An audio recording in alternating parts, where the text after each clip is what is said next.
Okay, I don't like not having a clock. Can you hear me? What do you say? So, this week I hope I didn't make a grave error. Huh? Oh, over there. I see it. I'll just have to turn around and look at it. Okay. This week, I decided, after much prayer and thought, not to continue in Judges, because I wanted to do a 2-week lesson next time. So I wanted to have 2 weeks allotted to me because I'm going into Samson, or we're going into Samson, and I think it's going to take more time than just one teaching. So I decided to teach on the Torah portion, which we've all heard read now, and we've had some disposition on it with Tyler and sharing an excellent job, both people. Thank you. But I was going, as I was studying this week, I was going to do the next 2 chapters thinking, well, I know what they're going to read, right? Well, even knowing that, as I went through and said, well, I'll just highlight some things from the first chapter of the reading, which is chapter 16. And as I did, the whole lesson was from chapter 16. There's just too much there. There's too much to just quickly gloss over and say, well, now let's move on and see what happened after. I just really felt, as I was going through highlighting things, I had a whole teaching here. So, for the 3rd time today, you're going to hear number 16. And I hope you can stay with me, and we can talk about some of the things that I've noticed as I studied it this week. And it's not like it's the first time we've studied it. We've been doing the Torah portion as a family for years now, probably 7 or 8 years. And so every year we read through this and we talk about it as a family. So it's not like I haven't talked about it or taught on it before. So we start number 16 with the first 3 verses. Now Korah the son of Izhar, the son of Kohath, the son of Levi, with Dathan and Abiram, the sons of Eliab, and On, the son of Peleth, sons of Reuben, took men, and they rose up before Moses with some of the children of Israel, 250 leaders of the congregation, representatives of the congregation, men of renown.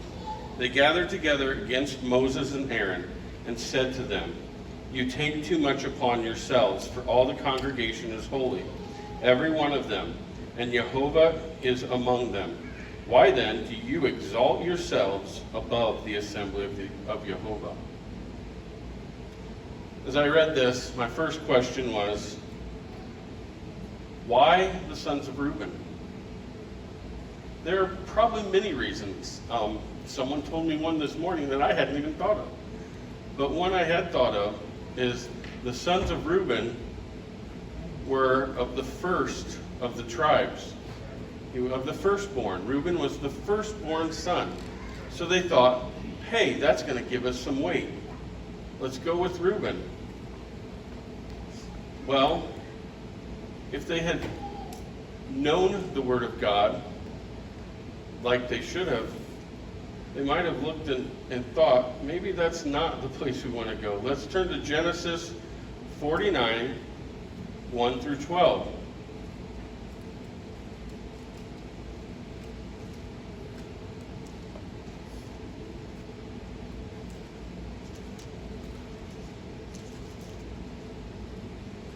And Jacob called his sons and said, "Gather together, that I may tell you what shall befall you in the last days.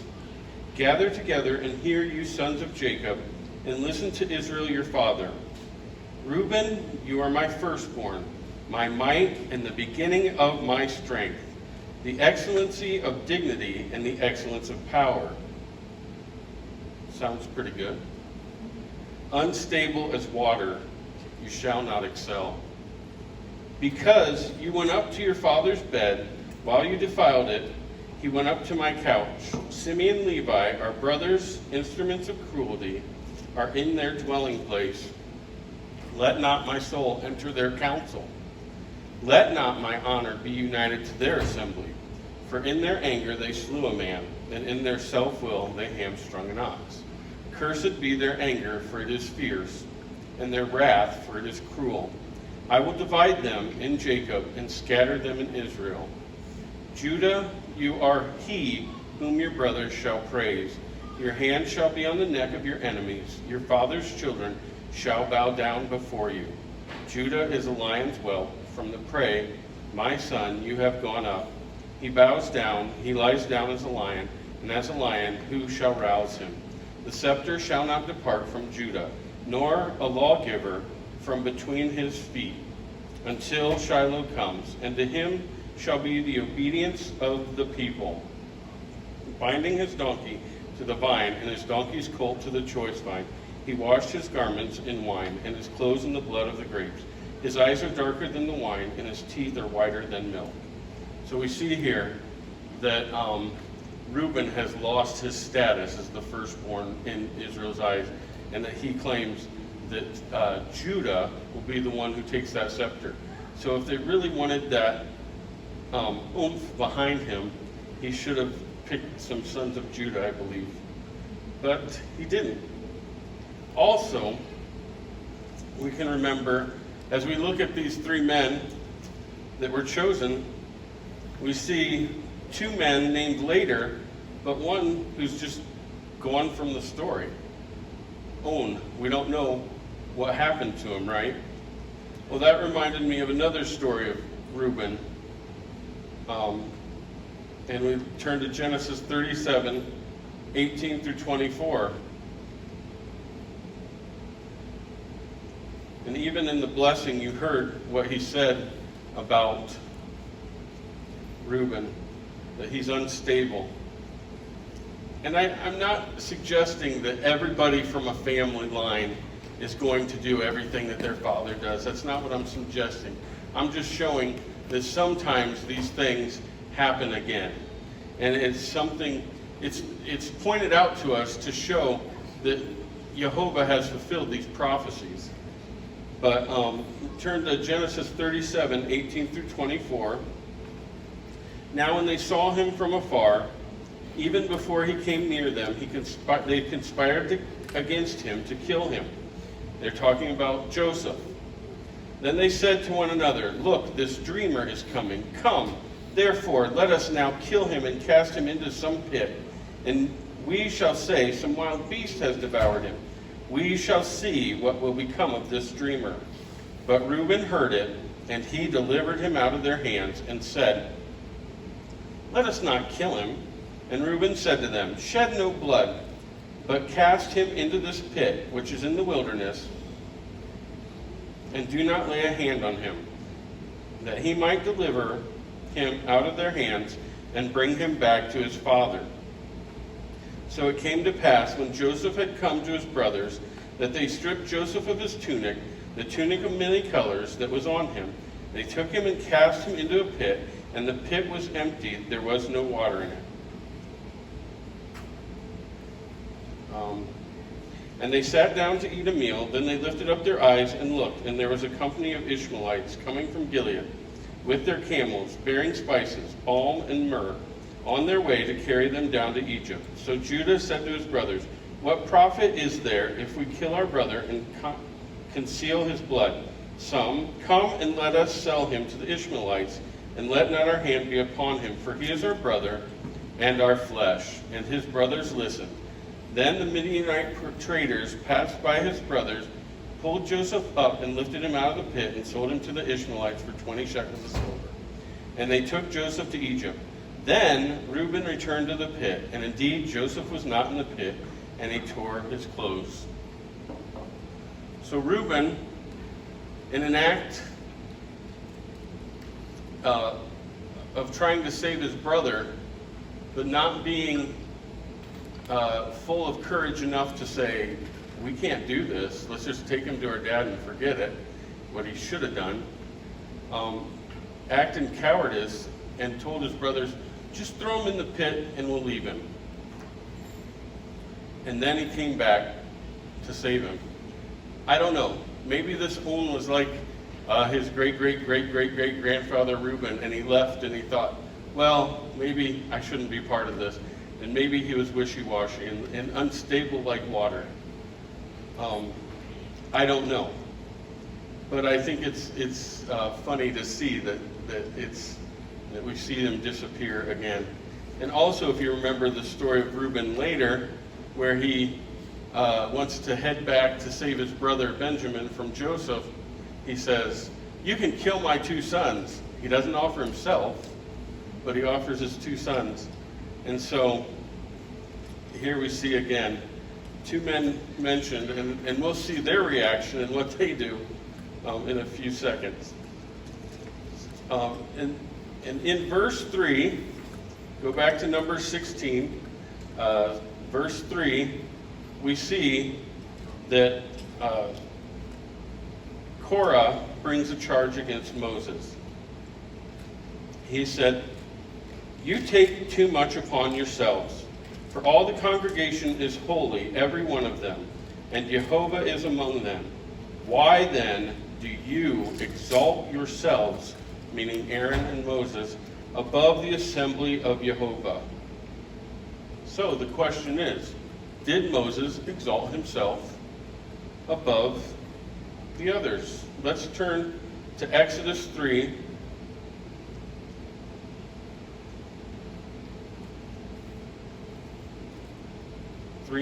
Through 8. To answer that question. Then Moses said, I will now turn aside and see this great sight, why the bush does not burn. So when Jehovah saw that he turned aside to look, God called to him from the midst of the bush and said, Moses, Moses. And he said, Here I am. Then he said, do not draw near to this place. Take your sandals off your feet, for the place where you stand is holy ground. Moreover, he said, I am the God of your father, the God of Abraham, the God of Isaac, and the God of Jacob. And Moses hid his face, for he was afraid to look upon God. And Jehovah said, I have surely seen the oppression of my people who are in Egypt, and have heard their cry because of their taskmasters. For I know their sorrows. So I have come down to deliver them out of the hand of the Egyptians, and to bring them up from that land to a good and large land, to a land flowing with milk and honey, to the place of the Canaanites, and the Hittites, and the Amorites, and the Perizzites, and the Hivites, and the Jebusites. So it is Jehovah himself who has come and has put Moses in this place. We need to remember that this is at the beginning of their journey. They've just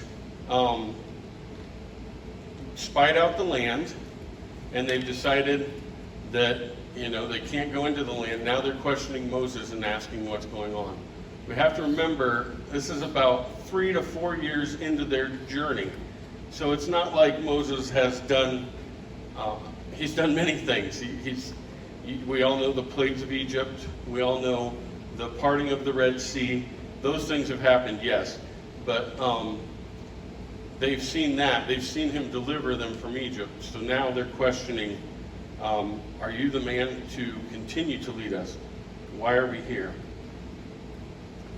So we get Moses / Jehovah's rebuttal. And verses 4 through 11. So when Moses heard it, he fell on his face.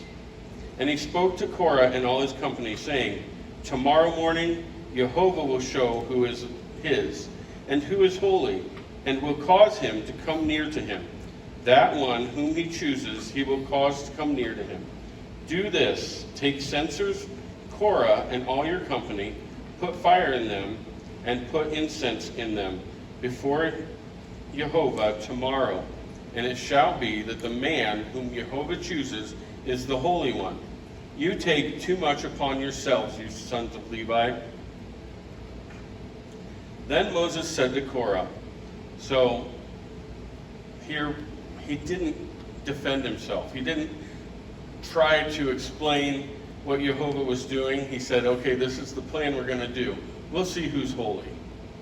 We'll see who's set apart.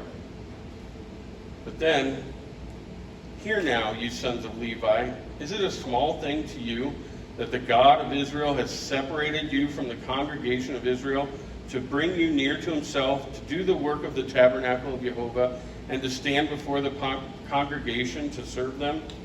And that he has brought you near to himself, you and all your brethren, the sons of Levi with you. Are you seeking the priesthood also? Therefore, you and all your company are gathered together against Jehovah. And what is Aaron that you complain against him? So instead of coming with an explanation of who he is or why he's there, he questioned their reasoning. He's saying, is it not enough what you have? God has called you and set you apart, given you this special task, and you want more. So then, remember the first people that were with Korah. Moses sent to call Dathan and Abiram, the sons of Eliab, but they said, we will not come up. What did we just say about the sons of Reuben? Unstable as water. Is it a small thing that you have brought us out of the land flowing with milk and honey to kill us in the wilderness, that you should keep acting like a prince over us? Moreover, you have not brought us into the land flowing with milk and honey, nor given us inheritance of fields and vineyards. Will you put out the eyes of these men who will not come up? So here we have the second charge against Moses. You have not brought us into the land. You said you were going to bring us into the land. You didn't bring us into the land. But again, let's turn back to Numbers 14 and let's see. Was it Moses that kept him out of the land? Obviously, I'm being facetious. You probably already know. But turn to Numbers 14, 28 through 35. Say to them, as I live, says Jehovah, just as you have spoken in my hearing, so I will do to you. The carcasses of you who have complained against me shall fall in the wilderness. All of you who were numbered according to your entire number, from 20 years old and above, except for Caleb the son of Jephunneh and Joshua the son of Nun. You shall by no means enter the land, which I swore I would make you dwell in. But your little ones, whom you said would be victims, I will bring in, and they shall know the land which you have despised. But as for you, your carcasses shall fall in the wilderness, and your sons shall be shepherds in the wilderness 40 years, and bear the brunt of your infidelity until your carcasses are consumed in the wilderness. According to the number of the days in which you spied out the land, 40 days, for each day you shall bear your guilt for 1 year, namely 40 years, and you shall know my rejection. I, Jehovah, have spoken this. I will surely do so to all this evil congregation who are gathered together against me. In this wilderness they shall be consumed, and there they shall die. So again, this is the second charge against Moses that was not Moses at all. Both were Jehovah. So, Tyler mentioned it earlier, were they questioning Moses or Jehovah? I don't know that it matters. They were questioning which one they were questioning, but either one, they will have to pay a price. So back to Numbers 16, 15 through 27. Then Moses was very angry and said to Jehovah, do not respect their offering. I have not taken one donkey from them, nor have I hurt one of them. And Moses said to Korah, tomorrow you and all your company be present before Jehovah, you and they as well as Aaron, Let each take his censer and put incense in it, and each of you bring the censer before Jehovah, 250 censers, both you and Aaron, each with his censer. Every man took his censer, put fire in it, laid incense on it, and stood at the door of the tabernacle of meeting with Moses and Aaron. I wanted to point out here, Moses wasn't afraid to be a part of this. That's what you need to notice here. He wasn't keeping himself away. He's saying, God's going to decide, and I will be there and let him choose. He wasn't going, okay, you guys all go over there, and God will take care of it. No, he is so humble that I believe each time that he fell on his face, he was asking God, am I this? Did I do this? And quickly, God corrected him and showed him that it was Jehovah's hand at work in this. And every time I do the asides, I lose my place.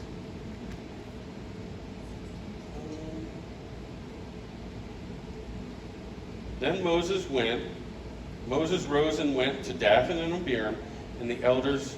Am I too far? Okay, sorry. And Korah gathered all the congregation against them at the door of the tabernacle of meeting. Then the glory of Jehovah appeared to all the congregation. And Jehovah spoke to Moses and Aaron, saying, separate yourselves from among this congregation, that I may consume them in a moment. See, it was Jehovah that came and stepped and separated them from the congregation. Then again, Moses falls on his face and said, O God, the God of the spirits of all flesh, shall one man sin and you be angry with all the congregation? So Jehovah spoke to Moses, saying, speak to the congregation, saying, get away from the tents of Korah, Dathan, and Abiram. Then Moses rose and went to Dathan and Abiram, and the elders of Israel followed him. And he spoke to the congregation, saying, depart now from the tents of these wicked men, touch nothing of theirs, lest you be consumed in all their sins. So they got away from around the tents of Korah, Dathan, and Abiram. And Dathan and Abiram came out and stood at the door of their tents, with their wives and their sons and their little children. And Moses said,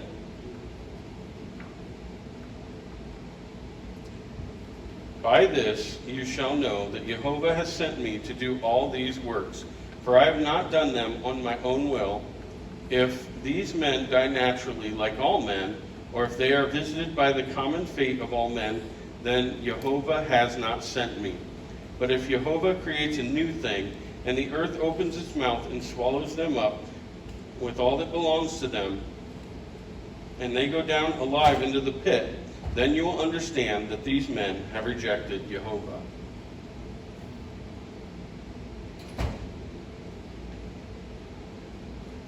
Now it came to pass, as he finished speaking all these words, that the ground split apart under them, and the earth opened its mouth and swallowed them up, with their households and all the men with Korah with all their goods.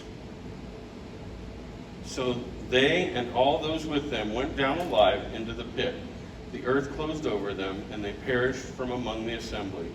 Then all Israel who were around them fled at their cry, for they said, lest the earth swallow us up also. And a fire came out from Jehovah and consumed the 250 men who were offering incense. Then Jehovah spoke to Moses, saying, tell Eleazar, the son of Aaron, the priest, to pick up the censers out of the blaze, for they are holy, and scatter the fire some distance away. The censers of these men who sinned against their own souls, let them be made into hammered plates as a covering for the altar. Because they presented them before Jehovah, therefore they are holy, and they shall be a sign to the children of Israel. So Eleazar the priest took the bronze censers, which were those who were burned up and had presented, and they were hammered out into covering of the altar, to be a memorial to the children of Israel, that no outsider who is not a descendant of Aaron should come near to offer incense before Jehovah, that he might not become like Korah, and his companions, just as Jehovah had said to him through Moses. God shows here who he selected. He makes it clear to the people who he has selected, right? Well, maybe not so clear to some. Let's continue on. Numbers 16, 41 through 50. On the next day, I'm checking the clock. On the next day, all the congregation of the children of Israel complained against Moses and Aaron, saying, "You have killed the people of Jehovah."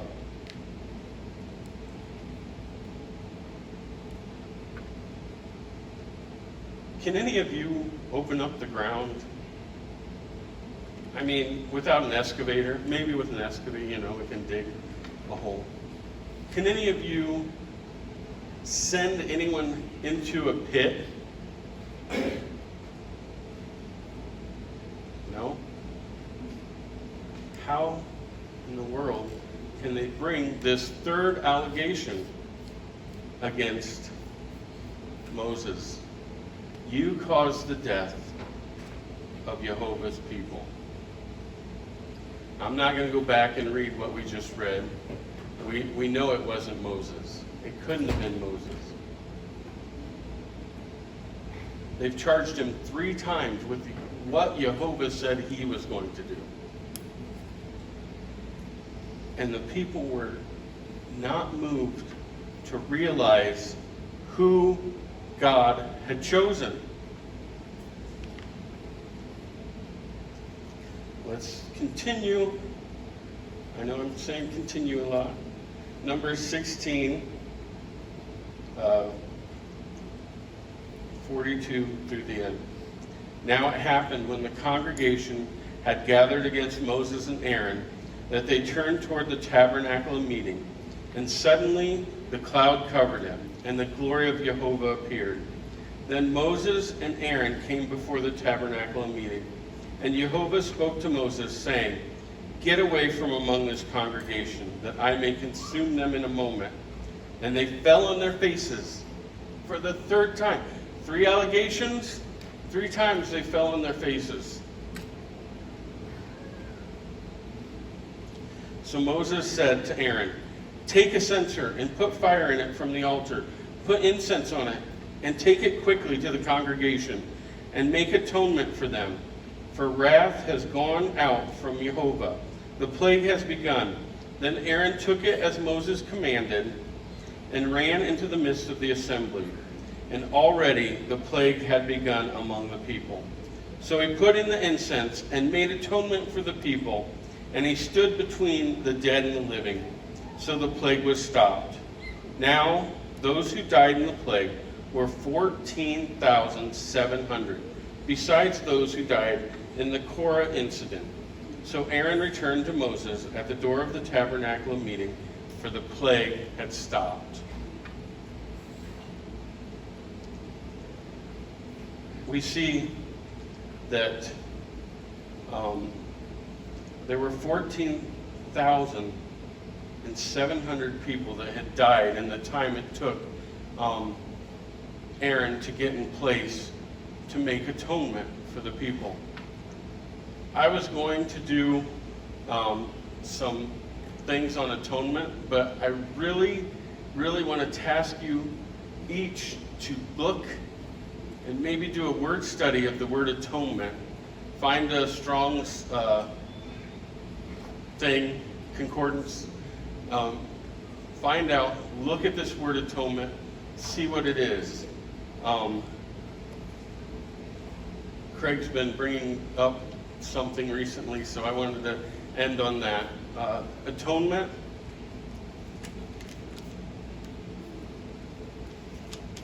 In the immortal words of Inigo Montoya, you use that word a lot. I do not think it means what you think it means. So find out what atonement means. That's your homework for the week.